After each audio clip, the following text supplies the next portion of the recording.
Осылай Ахлус-сунна вал жамааттың жолы, олардың сенімі осындай дәрежеде бек. Сондай жақсылығынан, алхамдулилlah, Ахлус-сунна вал жамааттың ақидасы әрбірі хаддасана ахбарана деген сөзбен сақталып қалынған. Білесіңдер ме хаддасана ахбарана дегені? Бізге айтты, пәленші түгеншіден айтты, оны мынаудан, анау анадан сахабалар табииндерге жетіп барады. Мыналардың ақидасы қай жаққа жетіп барады? Қай жаққа жетіп барады? Барса бір кітапқа тоқтап қалар. Болмаса бір адамның ойына жетіп барады. Болды. 5-ші ғасырға жетіп барады шығар, 6-ші ғасырға, 7-ші ғасыр, 8, 9, осылай. Amma Nabi sallallahu ashabtары мына сөзді айтты. Осымен біз осылай иманда боламыз. Табииндер осы сөзді айтты. Осымен осылай иманда боламыз деген нәрсе жоқ оларда. Алып кеп берсін, қаны қай жерде иснади кітаптары бар екен. Бухари сияқты, Муслим сияқты, Абу Дауд сияқты кітаптарында Ахлус-суннаның ақидасы осындай иснаттармен жазылған кітаптар еш қайсы таифада жоқ. Сол үшін олар ешқашан осы кітаптарды оқып таратпайды елдердің арасында. Сол үшін көрсең еш қайсысы Бухари кітабы таухидты айтыпты демейді. Бухари кітабы осы сүннада айтыпты демейді. Себебі ол жерде барлығы Наби саллаллаху хадистері, Наби саллаллаху асхабтарының хадистері, сөздері. Кейбір уақыттарда кейбір бидат иелерінен Аллахтың жалғыз өзіне құлшылық қылу деген сөздерді естіп қаласың. Ол бар. Жоқ емес. Бірақ Наби саллаллаху еру бабына келген уақытта теріп тафсирмен айтпайды. Тафсир деген түсінесіңдер ме? Яғни не деп айтсақ болады қазақша? Арабша білетін балдар бар ма? Подробно? Жоқ, ол шақтау болмайды. Жекелеп десек, жеке әрбір мәселені айтумен келетін болса, сүндеттен айтпайды. Себебі айтса өзінің бидаты көрініп қалады. Түсінікті ме жоқ па? Өзінің бидаты көрініп қалады. Содан Ахлус-сунна вал жамаат аиммаларынан кейбір сөздерді істету мүмкін, бірақ өздерінің пайдасына істетеді. Мысал, Валид Муслим рахимахулла айтады: мен Ахлус-сунна вал жамаат ғалымдары Аузаи, Суфиян Саури рахимахулла соларды көрдім дейді. Олардың барлығы Аллах субханаху ва тааланың сипаттары келген уақытта қалай келсе осылай өткізіңдер деп айтқан дейді. Түсінікті ме жоқ па? Яғни қалай келсе осылай өткізіңдер. Яғни оны ізденбеңдер деген мағынада. Бұл сөз біткен жоқ. Олар осы жерде бітіреді. Осы жерде тоқтайды. Яғни мақсады араласпаңдар, біз білмейміз, бұл сипаттардың мағынасын білмейміз деген мағынада істейді.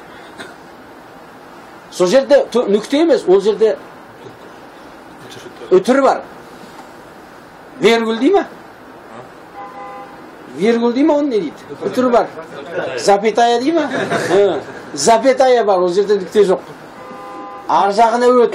Ар жағына қайтсаң, биля кайф деген сөз бар. Жағдайыны іздемей деп жатыр. Түсінікті ме жоқ па? Оның не екенін іздеу емес, оның қандай жағдайда екенін іздеу мүмкін емес. Себебі сен оның не екенін білдің. Аллах көреді деді. Көру не екенін түсінесің ме жоқ па? Түсінесің. Аллах естеді дейді. Солай ма жоқ па? Есту не екенін білесің бе, білмейсің бе? Иә, білесің. Осы. Амир руха кама жат. Осылай. Билакай, қалай естуді ізденбеңдер. Себебі қазір қараңдар, бүткіл әлемде миллиардтаған адамдар бар, мұсылмандардың өзі, солай ма жоқ па? Солар әрбірі өзінің тілінде дуа қылады, солай ма жоқ па? Аллах соларды әрбірінің тілінде түрлі жерлерде, түрлі тілдерде, түрлі уақыттарда барлығын естіп, солардың бәріне жауап береді. Мынандай дәрежеде естеді Аллах. Салыстыра аласың ба басқа естуге? Жоқ. Билакайф деген осы. Түсінікті ма жоқ па? Ол мағынасын білме деген емес. Естуді мағынасын білмесең қалай дуа қыласың сен, айтшы? Аллахтың естуін білмесең, түсінбесең, не деп дуа қыласың? Естет деп дуа қыласың ба? Жоқ. Білмеймін деп дуа қыласың ба? Аллах мейірімді. Оның мейірімділік сипаты бар. Иман иесі Аллахтың мейірімділігіне талпынып дуа қылады. Солай ма? Олар айтады, жоқ. мейірімді десек болмайды дейді. Мейірімділік ол күшсіздіктен келетін нәрсе дейді. Сол үшін Аллах мейірімділігін жаудырады дегені, яғни сауап береді деген деп. Субханаллах.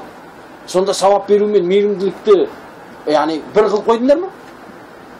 Сен мейірімділік сипаты бар болған Рәббіңе талпынуың қалай?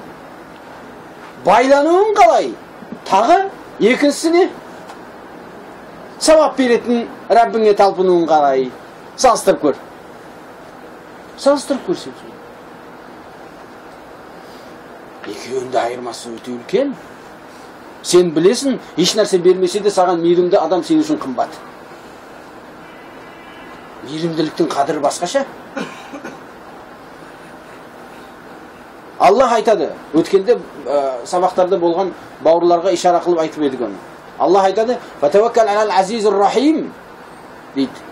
Сен мейірімді және құдіретті Аллахқа тәуекел ет дейді. Түсінікті ме жоқ па? Неге мына жерде Аллах естуші және көруші болған Аллахқа тәуекел ет деп атқан жоқ? Күшті және мейірімді Аллахқа тәуекел ет деп атқан. Неге? Ғалымдар айтады, тәуекел етіп тұрған адам, тәуекел етіп тұрған нәрсе, егер күшті болып, мейірімді болмаса, сен дәмете алмайсың ода. Сөкті ме жоқ па? Мейірімді болып, күшті болмаса, оған сүйен алмайсың. Сөкті ме жоқ па? Амма Аллах әрі күшті, әрі не? Мейірімді. А сен одан мейірімділік сипатын алып тастадың. Енді неден үміт етесің енді? Неден үміт етесің? Расул саллаллаху алейхи ва саллям саған осы жерде мейірімділікті үміт етпе деп айтты ма бір хадисте? Жоқ. Сен қайдан шығардың оны? Шығарған нәрсесі бағанаға айтылған ақылдары. Айтады, мейірімділік деген күшсіздіктің белгісі. Жүрек деген босайды ғой былай, сол күшсіздіктің белгісі. Аллахқа бұл лайықты емес. Олай нәрсе.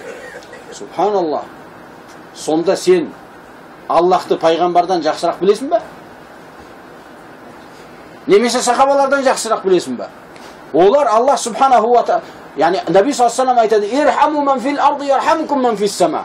Жердегілерге мейірімділік қылыңдар, аспандағы сендерге мейірімділік қылады деп жатыр. Аспандағы сонда періштелерден мейірімділік күт деп жатыр ма? Жоқ, Аллах та айтып жатыр.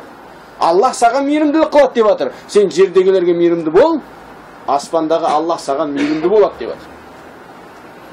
Мына ақылдары қайда жатыр? Шариғат қайда жатыр? Сол үшін шариғаттың дәлелдерін ақылдармен қайтарушылар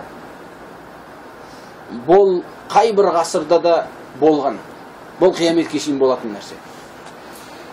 Бірақ одан сәлемет болудың негізгі жолы Наби саллаллаху алейхи ва салламның мұрагерлері болған сахабалар және ол кісілерден кейінгі жақсылықта болған адамдардың жолымен жүру ғана ол адамды құтқарады. Амма бағанаға айтқандай, ямин, шимал, оң жаққа, сол жаққа жүрдің ба? Өте қатты адасуда адасып кетесің деп жатыр. Аллаху алам. Субханакаллахумма бихамдик, ашхаду ан ла илаха илля анта, астағфирука ва атубу